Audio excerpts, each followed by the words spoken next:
It's very commonly said that the root of most human unhappiness is the sense that one's life has no meaning. This is, I suppose, most frequently said in circles interested in psychotherapy, because the feeling of meaninglessness is often equated with the existence of neurosis. And so many activities into which one is encouraged to enter, philosophies one is encouraged to believe, and religions one is encouraged to join, are commended on the basis of the fact that they give life a meaning. And I think it's very fascinating to think out what this idea itself means, or what it is intended when it's said that life has to have a purpose. I remember so well as a child listening to sermons in church in which the preacher would constantly refer to God's purpose for you and for me, and I could never make out what it was, because when questioned about this, the Reverend gentleman seemed to be evasive. What is the purpose of God for the world? We used to sing a hymn too, God is working his purpose out as year succeeds to year. And the nearest clue one got to it was in the sort of refrain of the hymn, nearer and nearer draws the time that shall surely be, when the earth shall be filled with the glory of God as the waters cover the sea. And of course that raises the question, what is the glory of God? Well now, it's pretty obvious, I think, that when we talk about life having or not having a meaning, we're not using quite the ordinary sense of the word meaning as the attribute of a sign. We're not saying, are we, that we expect this natural universe to behave as if it were a collection of words, signifying something other than themselves. It isn't a point of view which would reduce our lives and the world merely to the status of signs. And it's obviously in some different sense than that that Goethe wrote his famous lines at the end of Faust, Alles Vergänglicher ist nur ein Gleichnis. Forgive my pronunciation of German. All that is mortal, or all that is perishable, is but a symbol. And so, a symbol of what? What do we want to feel? What would satisfy us as being the meaning behind this world? It's so often, you know, that we don't follow our ideas and our desires through.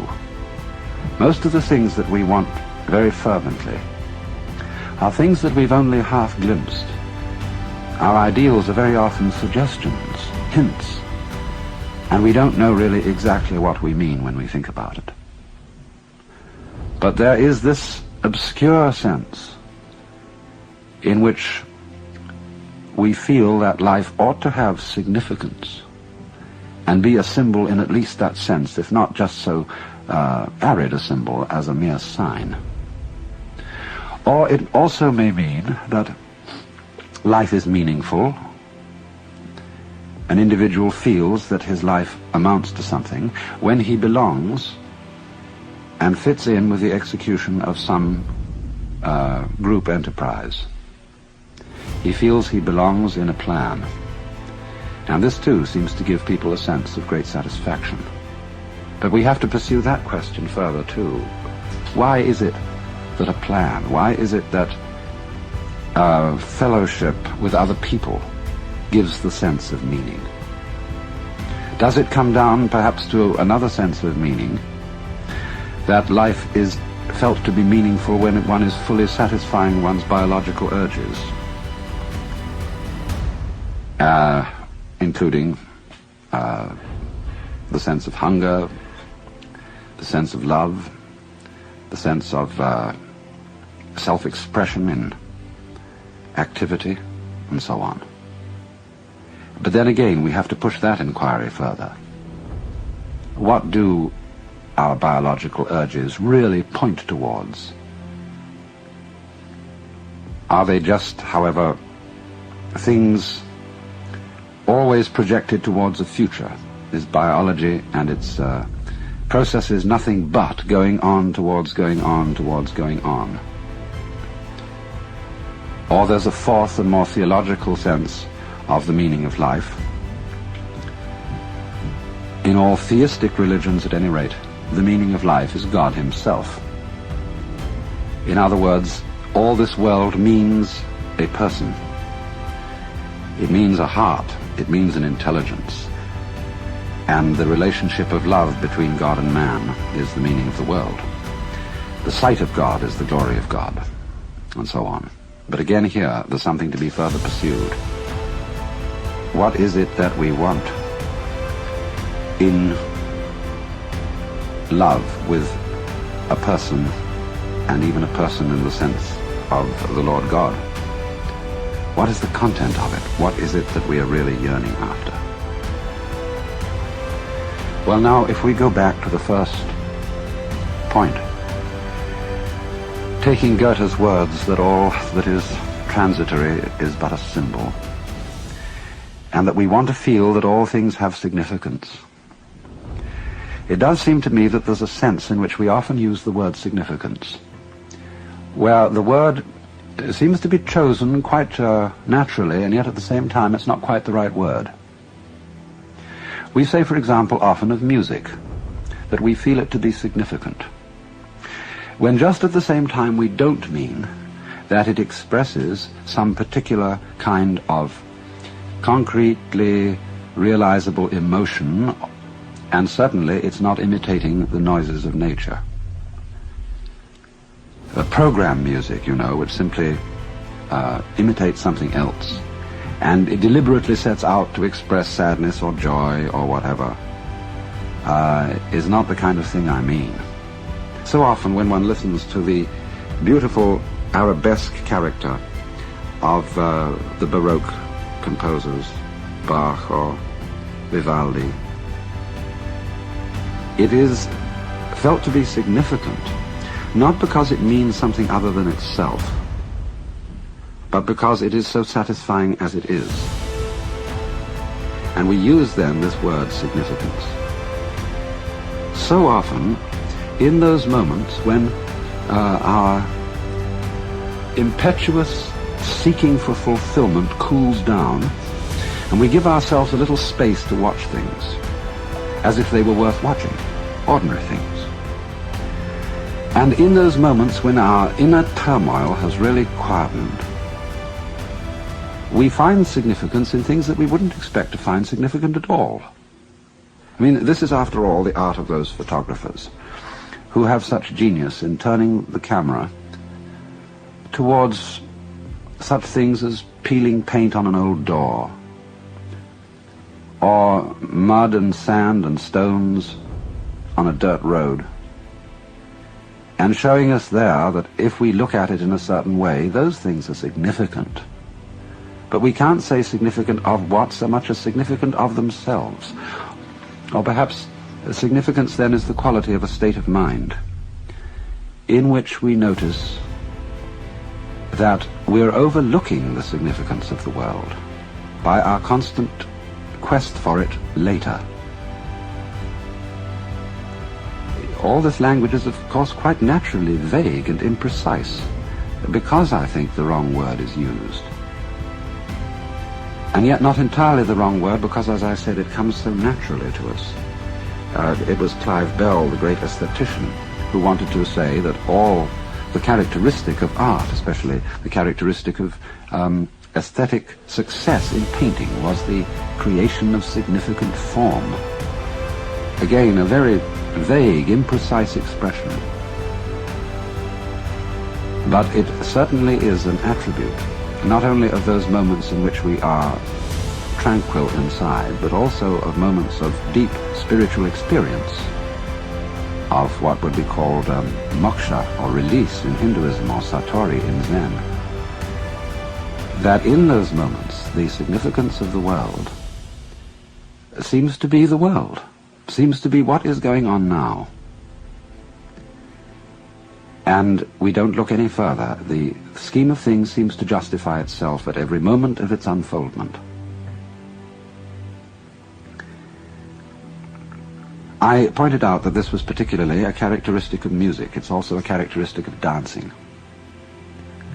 And in the sensation of belonging with one's fellow men, in the carrying out of some significant pattern of life, which I mentioned as a second sense of the world being meaningful. Again, the character of this feeling is, again, something that is fulfilled in itself. To dance is not to be going anywhere. When we dance in the ballroom, we don't have a destination, we're just going around the room. And it's in doing this, it's in executing the pattern, in singing the music with other people, that even though this doesn't point to anything outside itself, we again get the sense of meaning. And this is also obviously the case so often in the satisfaction of the biological urges. Does one live to eat or eat to live? I'm not at all sure about this. I'm sure I very often live to eat, because sitting around a table with people, I don't like eating alone, and enjoying food is absolutely delightful. And we're not thinking when we do this, at least certainly I'm not, that we have to eat because it's good for us, and we've got to throw something down the hatch, as Henry Miller said, and swallow a dozen vitamins, just because our system needs nourishment. I remember quite recently there was an article in the Consumer Reports about bread, and there had been some correspondence and protests saying that the bread one bought, white bread one buys in the stores, is perfectly inedible and lacking in nutrition, and that it was much better to eat peasant-type breads, rough pumpernickel and things of that kind. And the experts replied that our white bread is perfectly full of good nutrients, and there's nothing really the matter with it at all. Well, I felt like saying, it isn't a matter perhaps of the bread being deficient in the essential vitamins. Bread isn't medicine, it's food, and one's complaint against it is that it's bad cookery. It tastes of nothing. And we do tend, don't we, to look upon food so often for what it will do for us rather than the delight of eating it. But if the satisfaction of biological urges is to mean anything, surely the point of these urges is not the fatuous one of mere survival. We might say the point of the individual is simply that he contributes to the welfare of the race.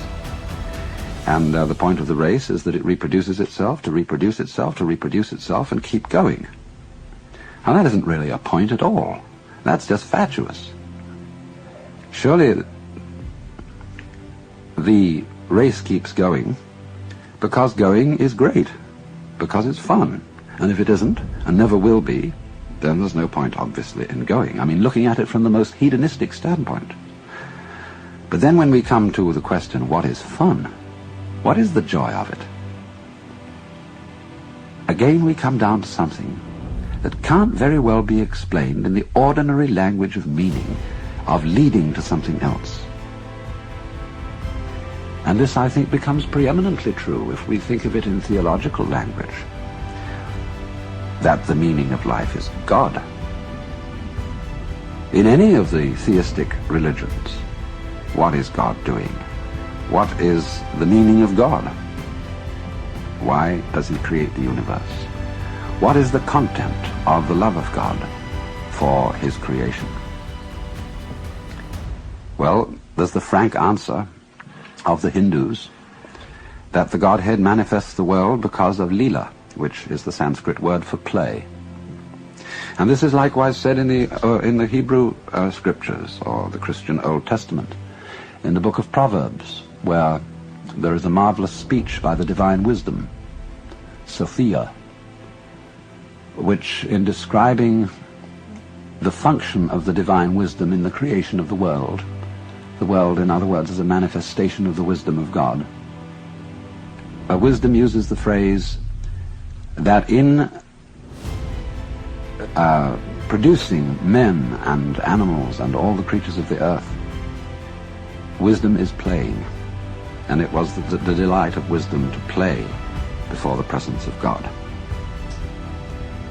And when it is likewise said in the scriptures that the Lord God created the world for his pleasure, this again means, in a sense, for play.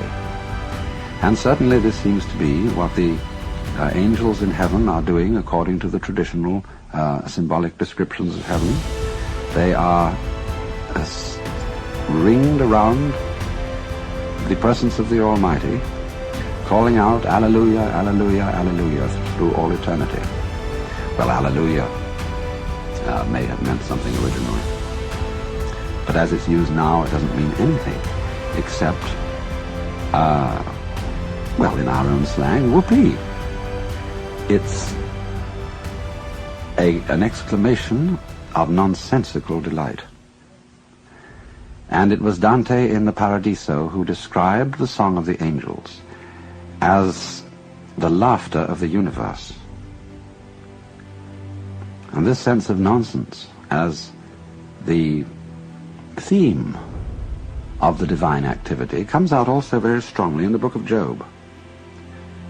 I always think that the book of Job is the most profound book in the whole Bible, Old Testament and New Testament, because here is the problem of the man, the righteous man, who has suffered, and all his friends try to rationalize it and say, well, you must have suffered because you really had a secret sin after all and deserve the punishment of God, or because rationalize it somehow. And when they've had their say, the Lord God appears on the scene and says, who is this that darkeneth counsel with words without knowledge? And then proceeds to ask Job and his friends a series of absolutely unanswerable conundrums, pointing out all the apparent irrationality and nonsense of his creation. Why, for example, he said, do I send rain upon the desert where no man is? Most commentators on the book of Job end with the remark that, well, this poses the problem of suffering and the problem of evil, but doesn't really answer it. And yet in the end himself, Job seems to be satisfied.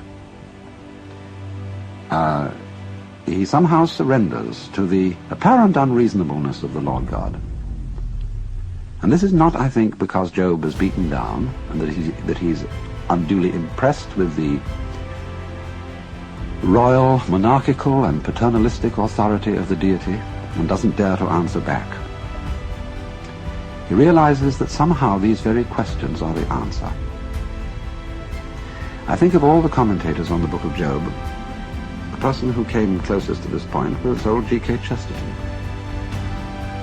He once made the glorious remark that it is one thing to look with amazement at a gorgon or a griffin, a creature who doesn't exist, but quite another thing to look at a hippopotamus, a creature who does exist and looks as if he doesn't. In other words, that all this strange world, with its weird forms, like hippopotami, and when you look at them from a certain point of view, stones and trees and water and clouds and stars, when you look at them from a certain point of view and don't take them for granted, they're as weird as any hippopotamus, or any imagination of fabulous beasts of gorgons and griffins and things like that. They are just plain improbable.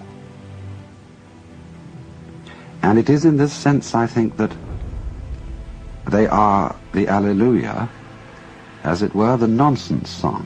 Why do we love nonsense? Why do we love Lewis Carroll with his "'Twas brillig and the slithy toves did gyre and gimble in the wave, all mimsy were the borogroves and the momraths outgrabe"?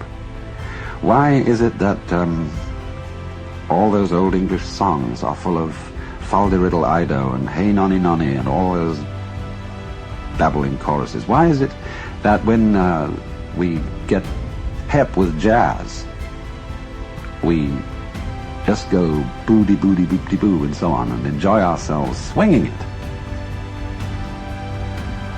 It is this participation in the essential, glorious nonsense that is at the heart of the world, that isn't going anywhere, that is a dance.